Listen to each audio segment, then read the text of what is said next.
네, 반갑습니다. 저는 청소년부와 교육부에서 담당 목회를 하고 있는 권경선 목사입니다. 네, 뭐 박수까지는 안 치셨는데, 뭐 제가 오늘 뭐 오긴 왔지만 언제 또 올지 모르잖아요. 그러니까 이제 노래 한 곡 뽑으면서 시작해도 될까요? 네, 노래 기대하세요. 한 박자 쉬고 그렇게는 아니고, 자 이제 노래 하나 들려드릴게요. 알레벳 김메달렛 헤바브 자인 헤테트 요드카프 마멕 맴눈 사멕 아인페 짜데 꼬프레 시시시다부. 박수 한번 주세요. 민망하니까. 여러분 이게 뭔지 아시나요? 뭔지 모르시겠죠? 이게 뭐냐면은요 히브리어 알파벳입니다. 히브리어 알파벳입니다. 그래서 제가 이 노래를 왜 했냐, 이미지 관리나 좀 하시지. 딱 입 다물고 있으면은 그래도 괜찮아 보이잖아요. 근데 왜 이렇게 이미지 관리도 안 하고 이런 노래를 했나? 이 예레미야 애가가요, 이 히브리어의 알파벳으로 구성되어 있는 시입니다. 그래서 1장을 보시면 22절로 돼 있고, 2장을 보시면 22절로 돼 있고요. 3장 66절, 4장 22절, 5장 22절로 되어 있거든요. 그래서 알렙부터 타브까지 하면은 22개가 되겠습니다. 그래서 처음에 예레미야 애가 1장이 어떻게 시작하느냐? 에카. 이게 알렙의 A 발음이거든요. 그래서 에카. 에카는 무슨 뜻이냐? 슬프다 이러면 시작하고요. 그다음 2절은 빠코. 빠코 B죠. 이거는 이것도 슬프다. 빠코로 이어지고, 3절은 김멜. 기역 발음이죠. 그래서 깔레타. 이거는 사로잡혀갔다라는 뜻이겠습니다. 이렇게 알렙부터 베트 김멜 이렇게 쭉 알파벳으로 이어지고요. 그래서 22절이고, 3장은 66절입니다. 왜냐하면은 히브리어 알파벳 22개에다가 곱하기 완전수 3을 더하면 완전하게 슬프다라는 뜻이거든요. 그러니까 이 알렙부터 타브까지의 알파벳을 사용해서 완전한 슬픔을 또 사용하고요. 다시 4장에서 22절로 알렙부터 타브까지 구성되어 있고, 5장은 이 알렙부터 이렇게 알파벳 순으로 되어 있지가 않습니다. 이거는 이제 구조적으로 우리가 보면은 처음에는 이 완전한 슬픔을 묘사하다가 3장에서 22개 곱하기 3을 함으로써 완전한 슬픔 표현한 다음에 이 슬픔이 해소되는 과정까지. 그래서 이제 5장은 이 알파벳 양식이 쓰여져 있지 않다라는 것을 볼 수 있고요. 이런 알파벳 양식을 가지고 아크로스틱 양식이다라고 말을 합니다. 그래서 이 아크로스틱 양식으로 구성된 예레미야 애가, 저자는 전통적으로 예레미야라고 여겨져 있고요. 이 시기는 예루살렘이 멸망하고 포로된 상태. 그래서 예레미야는 이것을 다 본 거예요. 열왕기 말씀을 보면은요, 이 이스라엘이 이제 솔로몬 이후에 둘로 갈라지면서 북이스라엘과 남유다로 나눠지고요. 이 역사가 쭉 나오면서 북이스라엘 먼저 무너지고 남유다 무너지는 이 과정들을 그리고 있거든요. 근데 사울 왕의 집권기가 1078년, 그리고 남유다의 멸망이 586년 기원전. 그러니까 500년 정도밖에 안 된 짧은 역사입니다. 이스라엘의 이 성경의 역사가 사실상 500년 정도밖에 안 돼요. 고려 왕조 정도 되는 그 정도 역사밖에 안 되는 거죠. 그리고 여호수아가 가나안 땅에 정착했던 게 1400년도. 그러니까 이게 역사가 진짜 짧은 거죠. 총 역사가 1000년 정도밖에 안 되는, 나라로서는 500년 정도밖에 안 되는 아주 짧은 나라였다. 그런데 이게 잠깐 있었던 이 나라가 지금까지 우리들에게도 엄청난 영향력을 끼칠 수 있는 아주 신비한 일들을 우리가 겪고 있죠. 여러분들 왜 중동에서 있었던 유대교에서 파생된 왜 기독교를 믿고 계신 거죠? 이상한 일이 아닐 수 없지 않습니까? 나라가 500년밖에 안 됐던 짧은 나라인데 우리가 지금 교회에 다 나오고 있는 겁니다. 자, 예레미야의 선지자의 이 슬픔의 노래를 보면은요, 이스라엘 민족이 겪었을 엄청난 상처와 이 아픔에 대해서 생각해 볼 수가 있습니다. 예레미야 애가 설교는요, 준비하기가 쉽지 않아요. 일단 기본적으로 많이 안 합니다. 예레미야 애가 설교 들어보신 분 계신가요? 거의 손에 꼽으실걸요? 그리고 이 쓰이는 단어가 이렇습니다. 고통스럽다, 괴롭다, 황폐하다. 내가 감당치 못하는 원수들에게 내 아들을 넘기셨다. 내 아들이 외롭다. 위로를 받지 못한다. 사방이 대적으로 둘러싸여 있다.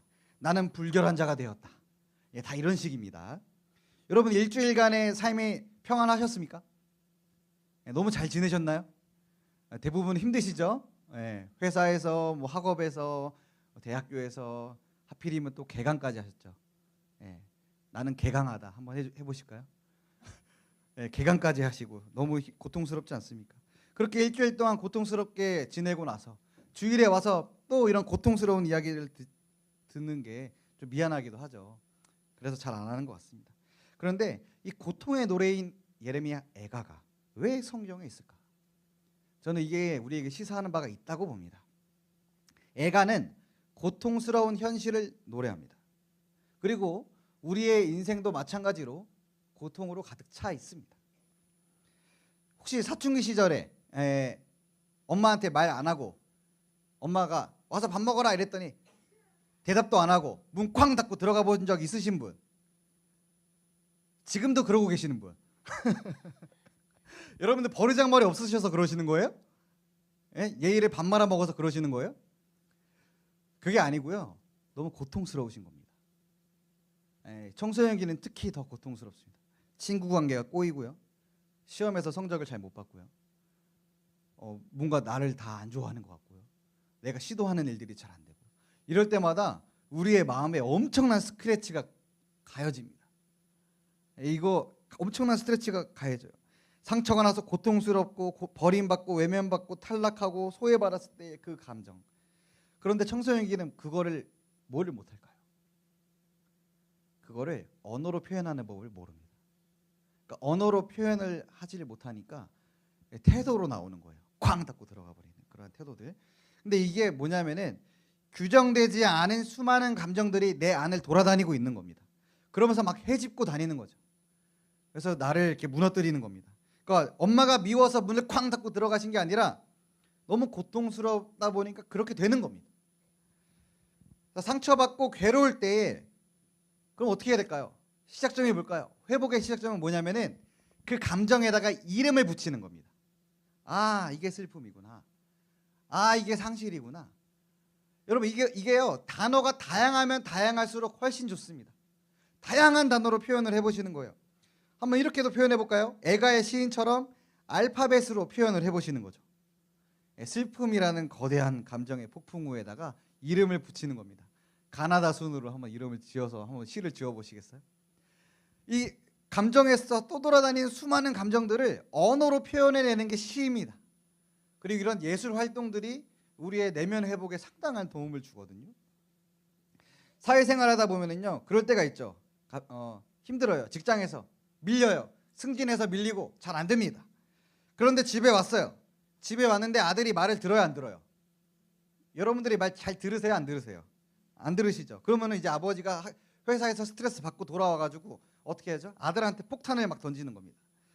막 아들이, 제가 아기가 이제 어린이집 다니는데 아기가 순해가지고 옆에 친구 지아가 미끄럼틀을 3번을 타는 동안 옆에서 그냥 밀립니다. 그런데 그런 아기를 보고 막 이러는 거죠. 너는 왜 남자답지 못해가지고 제가 원래 청년부에서 설교할 때는 목소리를 안 키우려고 그랬어요. 왜냐하면 청소년들은 딱 기본적인 자세가 설교를 듣지 않겠다입니다. 그걸 듣게 만들려면 목소리가 커지거든요. 저는 이제 청년부는 안 그러시겠지 했는데 몇 분 좀 졸리세요. 그죠? 뭐 이해는 합니다. 하지만 제가 한번 잘 열심히 깨워보도록 하겠습니다. 자, 그렇게 해서 막 그 아들한테 막 해요. 너는 말이야 남자답지 못해가지고. 근데 남자답지 못해가지고 라고 말을 하는 그 아빠가 회사에서 어떻게 지내요? 죄송합니다. 그렇죠? 죄송합니다. 근데 사실은 회사에서 상처를 받은 겁니다.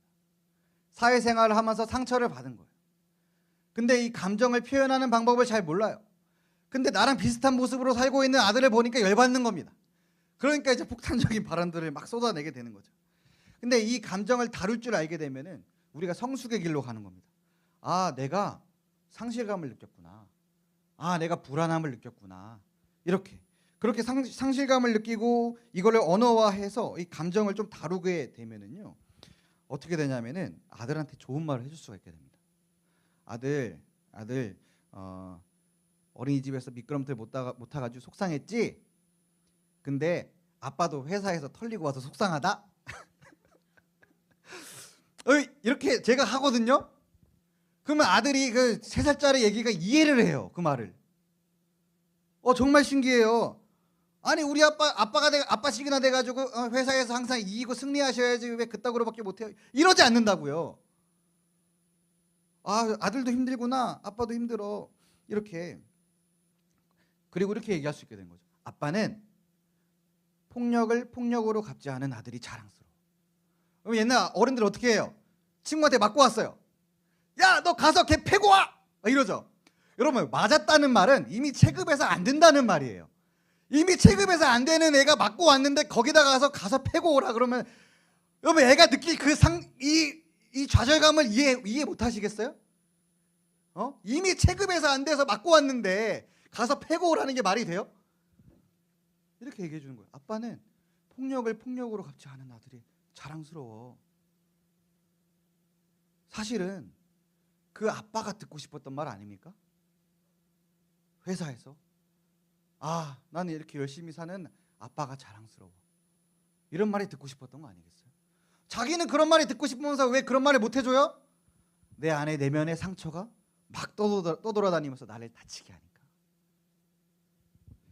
자, 그렇게 해서 우리가 추구해야 되는 방향, 이 언어로 감정에 이름 붙이기를 통해서 추구해야 되는 방향은요, 기독교의 목적인데 안식과 평화, 샬롬입니다.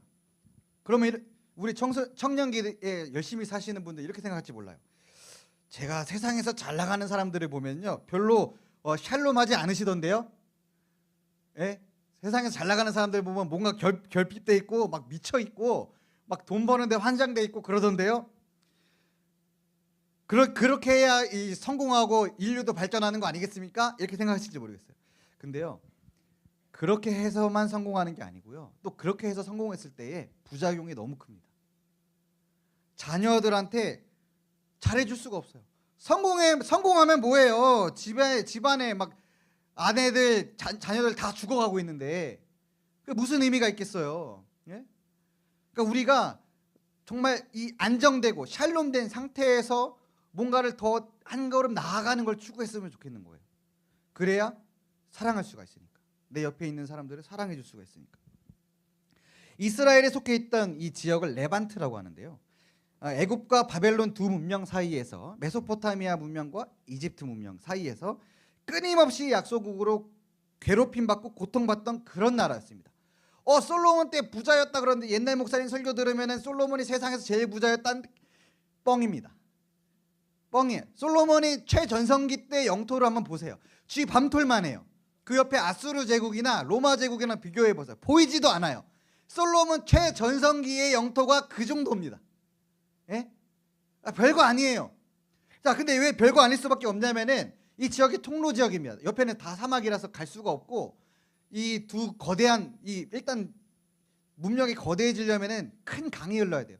그래서 메소포타미아의 유브라데스 강이나 나일 강이 흘러야 이러한 강에서 나오는 생산물로 막 먹이죠. 먹이니까 수가 많아지니까 병사가 많아지면서 제국이 되는 겁니다. 이게 제국의 기본적인 조건이거든요. 가나안 땅은 그런 제국이 될 조건이 없어요. 심지어는 옆에 나라들이 막 애굽, 바벨론, 아수르 막 이래요. 우리가 흔히 하는 말로 당군이 왜 이딴 곳에다가 터를 잡으셔가지고 우리를 고생시키냐 이러시죠. 여러분, 이 땅이 그렇게 나쁘지 않습니다. 왜요? 화강암으로 돼 있어서 물이 깨끗합니다. 다 피부 좋으시잖아요. 물이 깨끗해서 그런 거예요. 근데요, 우리나라도 힘들었죠. 중국이 맨날 쳐들어오고 외국가 맨날 덮치고. 근데 이거 문명 게임 해보셨어요? 문명 게임에서 이제 당군 왕검 여기 한반도에다가 딱 스타팅을 했다. 해볼만 합니다. 이거 게임을 해도 돼요. 근데 이 이스라엘 땅에 딱 켰는데 거기다 그냥 쥐지치고 나가시면 됩니다. 이거 뭐 어떻게 할 수가 없어요. 왜 운영이 안 돼요? 운영이. 이거 두 엄청난 제국 사이에서 숨 쉬는 것도, 형님 숨 좀 쉬어도 되겠습니까? 형님 CS 경험치 먹어봐도 되겠습니까? 롤 안 하시나요? 청소년기 애들은 롤을 안 해가지고 제가 좀 슬픕니다. 그래갖고 이런 상태예요. 그러니 이들에게 상처와 트라우마가 어땠겠습니까? 상상이 되세요? 아수르의 정복을 당했더니요, 아수르는 시리아 민족 엄청나게 잔혹한 민족이거든요. 이게 기록에 따르면은 아들이 보는 앞에서 아버지를 이 발바닥에서부터 살갗을 찢어서 죽입니다. 아들이 보고 있는데. 이해가 되세요? 한 번에 목을 치면은 그냥 죽으니까 너무 덜 잔인하잖아요. 그러니까 최대한 잔인하게 죽이려고 살갗을 천천히 찢어 죽인다고요. 그러면 이 트라우마가 이해가 되셔요? 그러면 선택받은 민족이라면서요. 하나님 사랑하신다면서요. 도대체 왜 이렇게 선택받은 민족이면 저 푸른 초장에 딱 누워가지고 와인 한 잔 우아하게 마시면서 성경 말씀 딱 보는 그러한 삶을 살아야 되는 거 아니겠습니까? 근데 왜 이렇게 평화와는 거리가 먼 전쟁에서 치열하게 살아남으면서 가까스로 가족들을 지켜내야 되는 그러한 삶을 살아야 됐을까? 결국 이스라엘은요, 이스라엘 역사 내내 고통받고 압제당하고 핍박당하고 수비만 하다가 멸망당합니다. 별거 없어요. 도대체 하나님의 비전은 어디 있고 하나님의 꿈은 어디 있는 것입니까? 자, 근데 우리가 이스라엘 지역에 초점을 맞추고 성경을 보잖아요. 근데 이게 좀 더 시야를 넓혀서 보면은요, 레반트 지역에 이스라엘 말고도 수많은 민족들이 있었습니다. 블레셋, 에돔, 모압, 암몬, 아람, 아모리. 성경에 되게 무섭게 나오는 애들이거든요. 사실 그 두 제국에 비하면 다 쩌리들, 쩌리들끼리 이제 서로 누가 세냐 싸움했던 게 성경의 역사거든요. 그런데 이 나라들이 서로 죽고 죽이면서 계속 증오의 연쇄를 쌓아갑니다. 정말 끝판왕은 이제 나중에 나오죠. 바벨론이나 애굽. 그러니까 이러한 상황 속에서 서로 죽고 죽이면서 성경을 보면은 왜 이렇게 잔인하지? 여러분들 중에 이성적인 친구들 있죠? 친구라고 해서 죄송해요. 이성적인 청년들 계시죠? 예? 성경들 보면 아니 왜 이렇게 하나님이 잔인하게 명령을 내리지? 이게 너무 나이브한 생각이, 질문 자체가 잘못됐어요. 여러분, 레반트 지역은요, 끊임없이 전쟁하고 전쟁에서 살아남는 지역인데요, 여기에 이러한 갈등 상황에서 인간은 원래 모순 덩어리가 됩니다. 아시겠어요? 아니 오늘 쳐들어와서 내 아버지를 죽였다고요. 거기에서 여러분들이 이성적일 수 있을 것 같으세요? 합리적이고 맞는 말을 할 수 있을 것 같으세요? 이 상황 속에서? 전쟁이라고 하는 상황은 원래 우리 편은 다 착한 놈, 나쁜 놈은 다 나쁜 놈, 이렇게 만드는 게 전쟁입니다.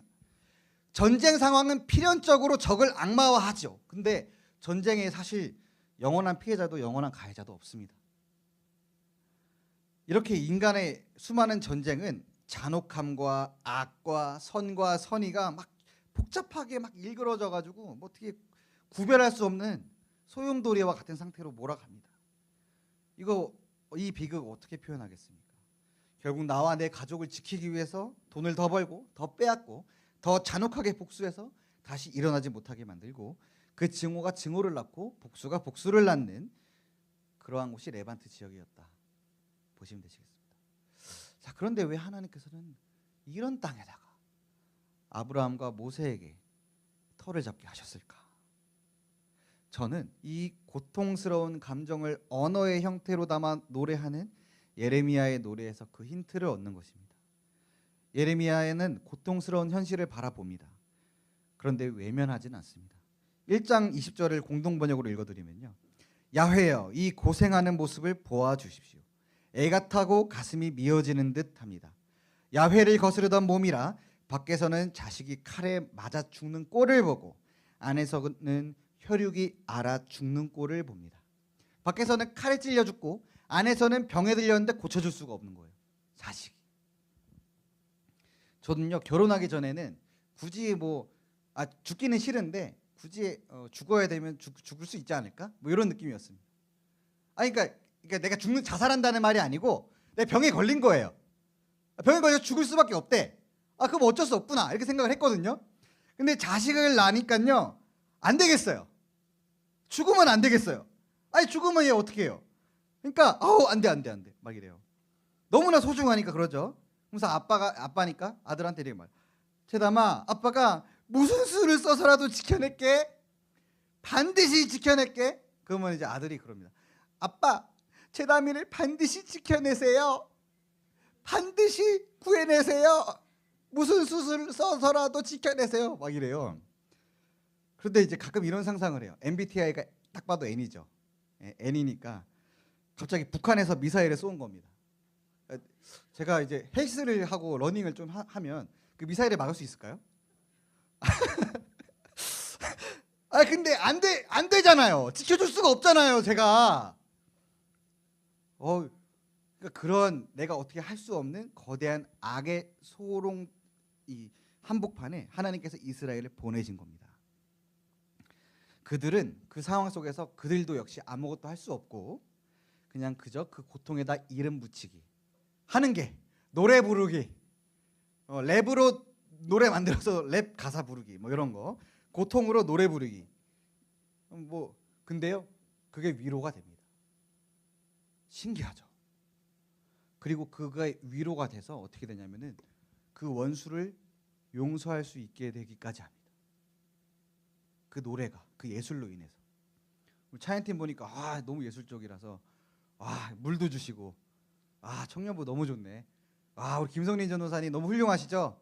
열심히 말 잘 들으시고 재밌게 청년부 생활하시면 좋겠습니다. 근데 이 예술을 통해서 이 용서를 하게 됩니다. 자 보시면은 예수님이 이 고통의 로마 제국 한 변방에 고통의 중심인 갈릴리 땅에 오셨습니다. 그래서 그 고통과 함께 하시며 고통으로 한 뼘 한 뼘 빚어낸 노래를 그들과 함께 부르시는데 그게 위로가 됩니다. 왜냐하면 그 예수님 오늘 공감하시네 찬양하셨잖아요. 그 고통을 아시기 때문에, 그 고통을 겪으시기 때문에, 그 고통을 겪을 수밖에 없는 우리를 사랑하시기 때문에, 그리고 그가 받은 고통이 우리에게 위로가 되는 것입니다. 그리고 그가 주신 위로가 우리의 용서까지 되는 것입니다. 우리가 우리에게 상처 준 사람을 용서할 수 있게 되는 것이죠. 예레미야 애가 3장에서는 그 비극적 현실에 대한 분노를 노래하고 있는데요. 우리가 사는 세상은 너무나도 이기적이고 못되는 인간들로 가득합니다. 자, 여러분들 회사나 학교에 가면은 이기적이고 못된 인간들 너무 많으시죠? 없으신 분 손 들어 보실래요?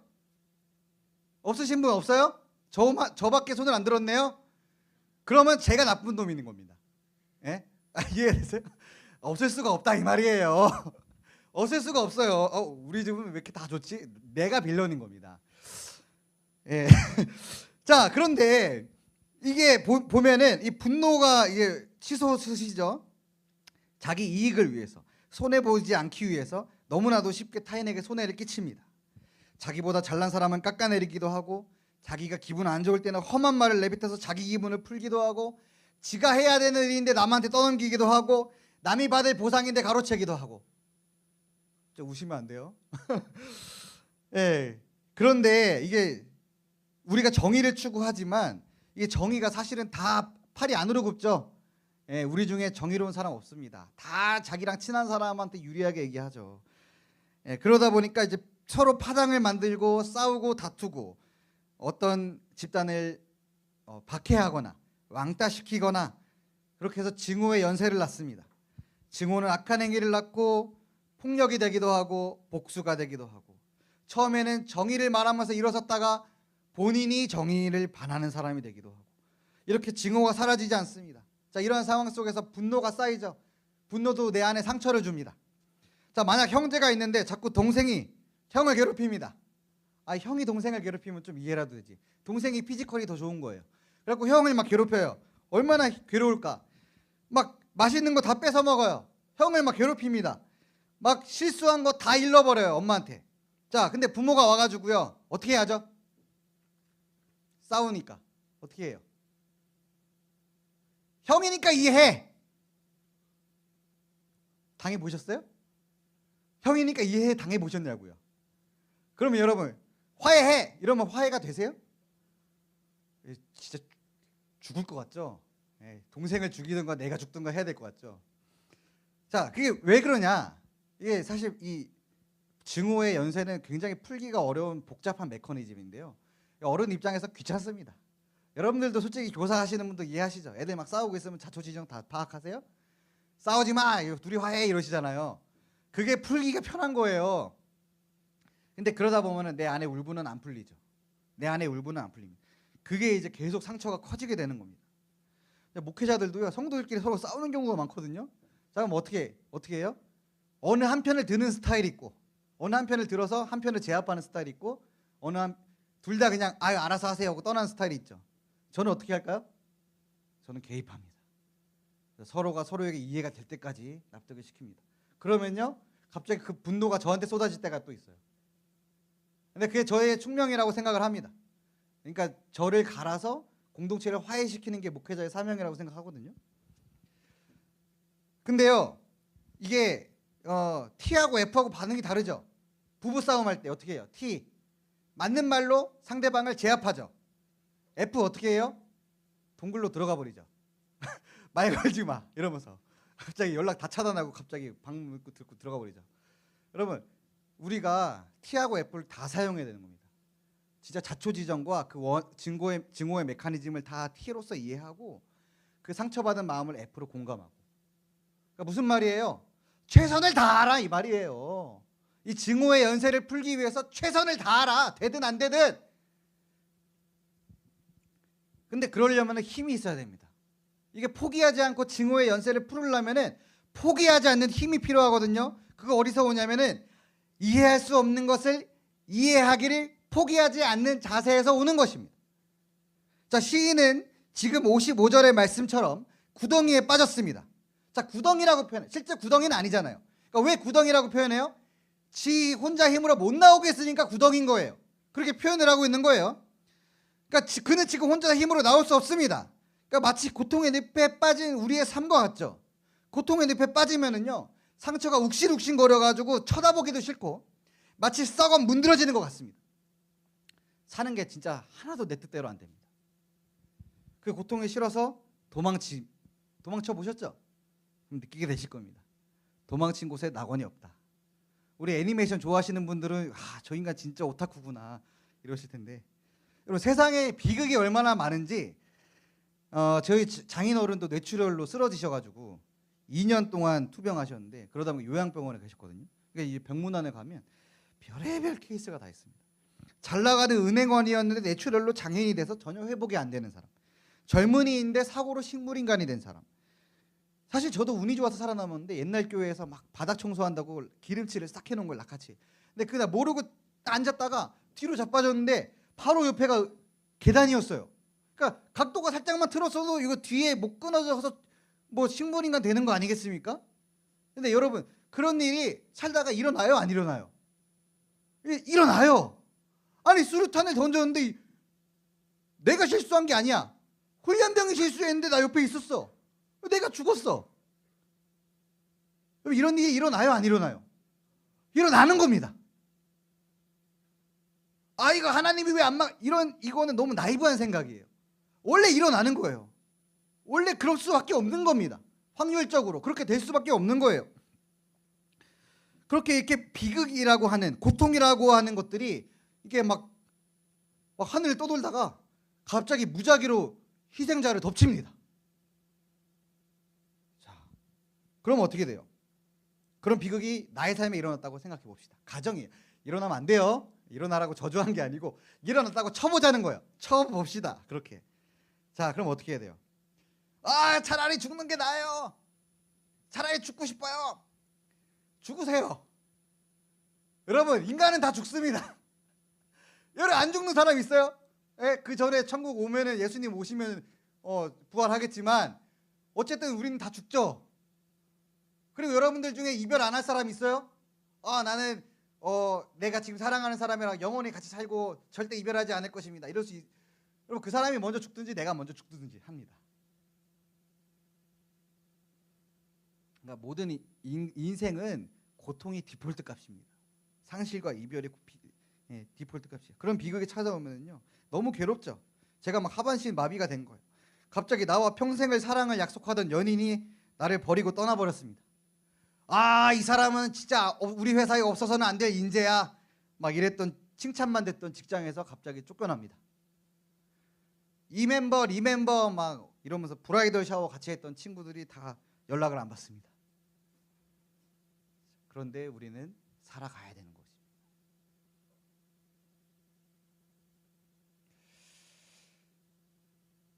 그러나 살아가는 것이 바로 믿음입니다. 그게 믿음이에요. 막 성경에 있는 것들을 지식적으로 이해하고 그게 믿음이 아니고 그러나 그럼에도 불구하고 계속 살아가는 것이 믿음입니다. 자, 어떻게 그런 상황 속에서 계속 살아갈 수 있는 것인가? 그 힘은 어디서 오는가? 오늘 말씀의 시인은 하늘을 바라봅니다. 그 구렁이에 빠져서 하나님을 바라봅니다. 우리의 구찬 구렁텅이 같은 삶을 바라보는 게 아니라 그 위를 바라봅니다. 그리고요, 이 사람은 낫고자 합니다. 낫기를 포기하지 않습니다. 회복되기를 포기하지 않아요. 모든 것을 잃은 그 순간에도 자기의 삶을 계속해서 살아가려고 하고 있습니다. 나으려는 의지, 반드시 내가 일어나고야 말겠다는 그 절대로 포기하지 않겠다는 신념, 그는 그것을 놓치지 않고 있습니다. 그는 도저히 이해되지 않는 상황 속에서 이해해내기를 포기하지 않습니다. 그는 하나님을 붙잡고 씨름하고 있습니다. 그런데 하나님은 그 갈등 상황에서 너 이렇게 믿음이 약해 다그치시거나 나 몰라 알바노 이러면서 나 몰라라 하는 그런 유형의 못되고 비겁하신 분이 아닙니다. 56절에서 하나님은 나의 음성을 들으신다. 57절에서 하나님은 나를 가까이 하신다. 나에게 말씀하신다. 두려워하지 말아라. 58절에서 나의 마음의 원통함을 풀어주신다. 나의 생명을 속량하신다. 59절에서 나의 억울함을 보신다. 62절에서 나를 모해하는 것을 들으신다. 하늘에 계신 하나님은 나를 보고 계시고 듣고 계시고 말씀하시고 원통함을 풀어주십니다. 그는 하나님을 신뢰하면서 고통스러운 현실에서 이렇게 말합니다. 아빠, 제가 나 괴롭혀요. 쟤 좀 혼내주세요. 여러분, 이게 왜 은혜인지 아세요? 아니, 성경에서 아니 원수를 사랑해야지 뭐 원수를 혼내주라는 말씀이 있으면 어떡해요? 이렇게 생각하는 분 있으세요? 그럼 저는 이 말이 너무 위로됩니다. 왠지 아세요? 여러분, 예레미야 애가가 처해 있는 상황, 바벨론이라고 하는 압도적인 전력차, GDP가 100배는 차이 나는 그 나라한테 정복당해서 독립의 가능성이 없어요. 그러니까 내 평생은 그렇게 노예로 사는 거예요. 그냥 확정. 나는 태어나서 죽을 때까지 노예구나. 확정이라고. 확정. 이해가 됐어요? 너무 무서워요. 옛날에 우리 조선시대 때 양반들 욕하면서 탈춤 추면서 막 놀리고 막 그랬죠. 그 왜 그런지 아세요? 만만해서 그러는 거예요. 양반은 만만하거든. 근데 여러분, 청나라한테 정복당했을 때 그런 얘기 했을 것 같아요? 청나라 호랑이라 그랬어요. 여러분, 호랑이 만나보셨어요? 유튜브에다가 호랑이 실제 크게 쳐보실래요? 자, 알고리즘이 박살나서 그런 것만 떠요. 죄송하지만 호랑이라고, 호랑이. 여러분, 길거리 다니다가 호랑이 만나보실래요? 그러면은 그냥 도망가지 마세요. 나무 올라가면 나무 위로 점프해서 사람 치거든요. 그러니까 그냥 최대한 빨리 죽으시는 게 낫습니다. 무슨 에버랜드 놀러 갔는데 호랑이가 탈출했대. N이라서 그래. 그냥 죽으세요. 호랑이 어쩔 수 없어요. 근데 여러분, 청나라 압도적인 전력 차이 욕할 수 있을 것 같으세요? 못해요. 여러분, 진짜 여러분들 회사에서 상관 흉 보죠? 왜 흉 보는지 아세요? 만만해서 흉 보시는 거예요. 진짜 무서운 선임이잖아요. 뒷담화도 못 가요. 어떻게 하는지 아세요? 내가 잘못해서 그래. 내가 뭘 잘못해서 그런가? 너 얼마나 뒷소문이 안 좋은지 알아? 너 소문 안 좋아. 이러면은 내가 소문이 안 좋은 건 내 잘못이야. 이런다고요. 왜요? 심리적으로 완전히 정복당한 상태인 겁니다. 이해가 되세요? 근데 지금 욕하고 있잖아요. 그 바벨론을. 왜요? 이 사람은 그렇게 회복이 돼 있는 상태인 겁니다. 하나님, 쟤 좀 혼내주세요라고 말을 할 수 있을 정도로 죽어있던 사람이 회복되어 있는 겁니다. 지금 이 고통의 노래를 통해서 이 시인이 점점 회복되고 있는 과정 가운데 있는 것입니다. 이 시인은 구덩이 속에서 일어나서 자기를 해코지 한 원수들을 향해 분노를 쏟아냅니다. 구덩이에 빠졌던 그는 하나님을 바라보자 한 사람의 당당한 자유인이 되는 것입니다. 그는 이해하기를 포기하지 않았던 사람이고요. 그 이해하기를 포기하지 않는다고 무조건 다 되나요? 네. 밥 먹여주나요? 성공이 보장됐나요? 아니죠. 그런데 끝까지 하겠다고 하는 사람은요, 멋있습니다. 저는 여러분들이 멋있게 사셨으면 좋겠습니다. 그냥 어차피 이 어둠은 어쩔 수 없는 거니까 그냥 그런가 보다 하지 마시고 끝까지 싸우다가 지세요. 그게 더 멋있습니다. 그들은 고통에 빠진 이들을 향해 긍휼을 느끼며 또한 그들을 고통에 빠지게 하는 상황이나 사람들에게 분노하고 있습니다. 그들은 그 악을 순순히 받아들이지 않고 있습니다. 소리 지르고 또 소리 지릅니다. 긍휼이 필요한 자들을 위한 분노가 곧 사랑입니다. 누군가는 말할지 모르겠어요. 그딴 게 뭐가 필요하냐? 나 혼자 살기도 바쁘다. 내가 잘해줘봤자 아무 이득도 없는 사람한테 왜 잘해주고 그 고통에 빠진 사람들을 왜 도와줘야 되느냐? 왜냐하면은 고통은 랜덤으로 사람을 덮치기 때문에 그 고통의 대상이 내가 될 수 있습니다. 그 사람이 잘못된 거는 그냥 그 사람 잘못이야라고 넘겨버리면은요, 나한테 그런 일이 닥쳐왔을 때 내가 내 편을 들어주지 못합니다. 고통의 상황에서 내가 내 편이 되어주기를 포기하지 않기 위해서 지금 고통에 시달리고 있는 사람들을 외면하지 마십시오. 포기하지 마십시오. 제가 요새 이제 새벽 예배 끝나고 우이천에서 달리기를 합니다. 러닝을 하고 있는데 제가 나이가 좀 있고 체중이 10kg가 쪄서 체중 이슈 때문에 종아리가 자주 나갑니다. 그래서 한 2주 동안 못 뛴 적이 있습니다. 그러다가 이제 10일 정도 딱 지나니까 이젠 더 이상 안 되겠다. 나가야 되겠다 하고 뛰어 나갔습니다. 근데 제가 원래 창동에 있었거든요. 창동에 청운교회라고 있었는데 거기서 이제 달리기를 하고 있는데 새벽 예배 끝나고 뛰러 가는 겁니다. 뛰고 있는데 한 3km쯤 지나면은 한 녹천역쯤 정도 나오거든요. 근데 갑자기 너무 힘든 거예요. 너무 힘들어갖고 갑자기 어떤 생각이 드냐면은 어차피 아내한테는 운동한다고 알리바이 받아놨고 그냥 저 PC방에 가서 롤이나 한 판 하다가 아내한테 운동하고 왔어 하고 들어갈까? 이해가 되세요? 그러면 안 되죠. 그러면 안 되잖아. 아내는 애기 보고 있는데 그러면 안 되잖아요. 남편 죽지 말라고 운동 보내주는 건데 그렇잖아요. 그러면 안 되잖아요. 근데 그런 유혹이 들어요 안 들어요? 든다고. 그런데 PC방을 갈까? 하고 있는데 갑자기 어떻게 된지 아세요? 그 중랑천에서 해가 딱 떠오르는데 갑자기 외가리 한 마리가 확 날면서 그대들은 어떻게 살 것인가? 그대들은 어떻게 살 것인가 나한테 말을 걸더라고. N이라서 슈퍼 N이라서 S가 아니고 N이라서 나한테 말을 걸더라고요. 그랬더니 갑자기 마누라 몰래 쳐 자빠져가지고 PC방에서 롤이나 몰래 그것도 2판도 못해. 한 판하고 집에 가야 돼. 그런 모습이 얼마나 한심해 보이는지. 그래서 그냥 뛰어다가 다 뛰어갖고 회기역까지 딱 짚고 왔거든요. 자, 여러분 여러 가지 안 좋은 상황들, 무너져버린 계획들 많으시죠? 나의 부족한 모습들 뭐 어떻습니까? 그냥 그대로 받아들이시고 오늘 내가 할 수 있는 일을 오늘 내가 할 수 있는 만큼만 하십시오.